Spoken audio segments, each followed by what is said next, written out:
must learn to respect others. Never make this statement saying, it's not my job.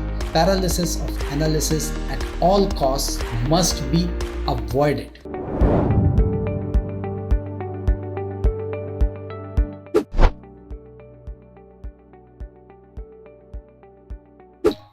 Time for rule number 11. Now, all of you would have heard of this term, paralysis of analysis. And that's what many of us end up doing also. Now, this rule clearly says that you should avoid doing paralysis of analysis. The more clarity you have about things, the more sharply you are able to focus on the outcome, the more successful you will become in your career. If you are somebody who just wants to look at everything together, all kinds of data sources, and tries to analyze it through all the angles, procrastinates, not able to take decisions, it will not help you. So paralysis of analysis, it may be an enjoyable process. If you are a manager, it'll be fun for you to ask all your subordinates to collect all kinds of data and sit with everything, spend days trying to look at patterns, trying to look at various messages. But ultimately, if you are not able to take decision, if you are not able to define the key trends, the final outcome, you can't become successful, because ultimately it's all about achieving the final objective that has got defined for you. So the more sharply focused you are, the more clear you are about the methods through which you want to achieve your goal, the more successful you will become. So that's why paralysis of analysis at all costs must be avoided. So that's rule number 11. Rule number 12. Now, many a times we have this habit of saying, it's not my job. It should be done by somebody else.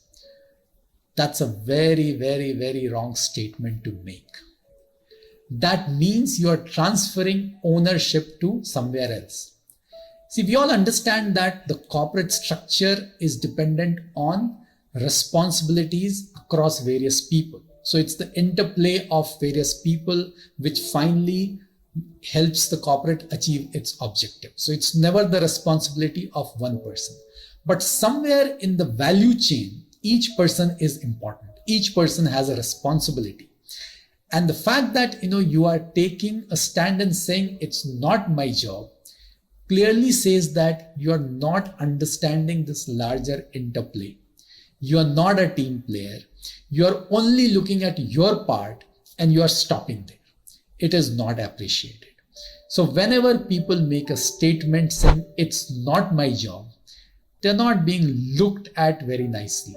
So while at times managers may not react to it, but inside their mind, they create this impression that this person is more like a solo person, not a team player, not somebody who can work together with people. And that's where in the long run, they may have certain views about this person and it may not augur well for the long-term progress of this person.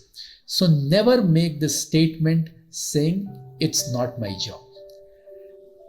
You must listen to whatever is being asked and then investigate further and then figure out that who is responsible and let the other person respond to whatever is being said. But taking a stand saying that this is not your job, that's not the right thing to do.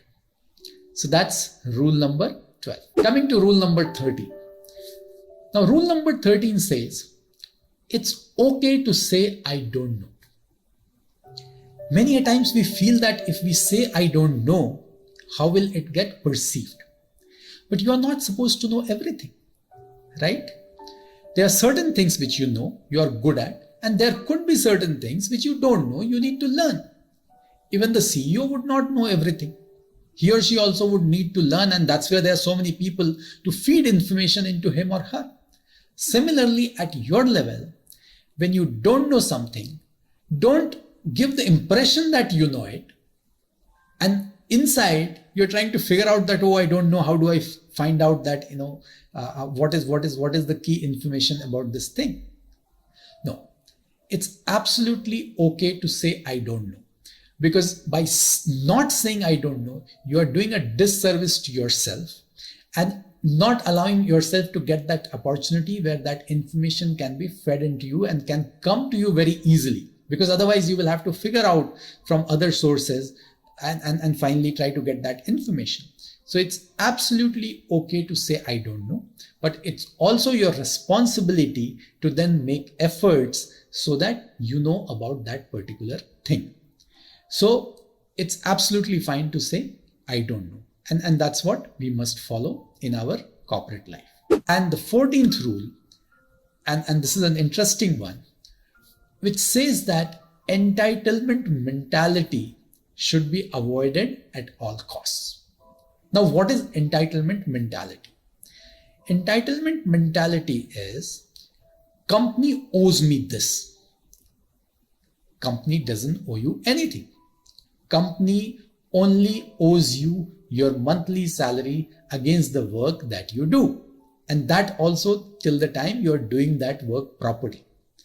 Many of us create this belief saying that the company owes me some great promotions, increments, this, that, and all kinds of things. So we start demanding things. And we feel that we are entitled to get all these things, a lot of allowances, a lot of benefits. Now, there are companies that give a lot of allowances, benefits, and all those things. But you can never take a stance saying that the company owes me all this. No, the company doesn't owe you any of those things. And this entitlement mentality should be avoided at all costs. Because this is one mentality which does not get respected by companies. So there could be times when people may entertain you, may hear what you are saying, but in the long run, this could work against you. This could really work against you where people would start saying that this person's behavior is not in line with the values of the company. So that's where this entitlement mentality should be avoided at all costs. And you should actually do the kind of work which the company expects you to do and then deliver more and more so that the company on its own decides to reward you. But making a statement saying that the company owes me this, that, and all that stuff is a wrong way to look at your corporate progress, your corporate life. So it should be avoided. Speak up when you have something to say.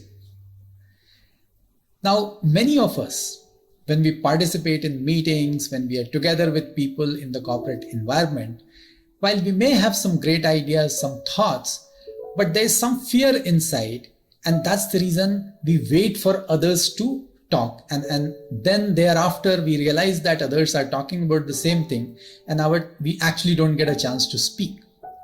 So that's why speak up when you have something to say. Holding information inside doesn't help you in the corporate world. The corporate world is all about expressing your ideas, expressing your thoughts, expressing your minds. And that's how people would know what is there inside. Otherwise, how would they know, right? So that's the reason it's extremely critical that we speak up when we have something to say. And it's not just about work, it's about behaviors, right? If there's a problem with somebody, if there is some sort of a harassment happening, we must speak up. We must raise it at the right forums. So this is one habit, this is one rule that we must start following immediately. And that's where I always tell people that come out of this zone where you are keeping things inside. By keeping things inside, it will not help you in becoming successful in the corporate world. Speak up, speak your mind. Tell people what you are feeling. Tell people what ideas you have.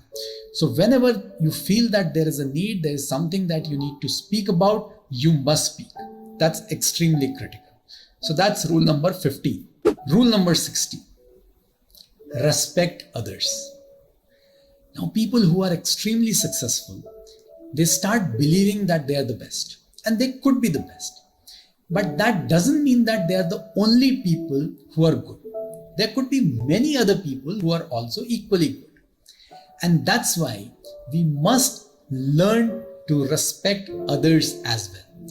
because a corporate is an amalgamation of some great talent, some great people who should work together and help the corporate in achieving the final objective. And if these people don't have respect for each other, how would the corporate become successful? And that's the reason the last rule of the transformation game says that we must learn to respect others.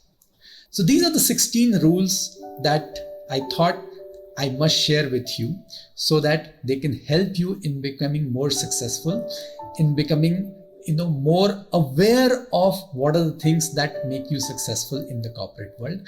Not necessarily I'm saying that you don't know about them. You must be knowing about most of these rules, but it's all about implementing them in day-to-day life.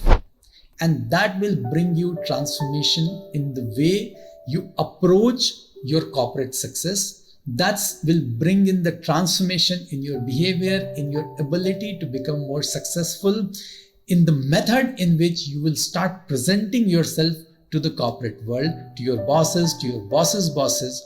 And that's how you will be more attracted towards success. You will go get more success in your life, in your career.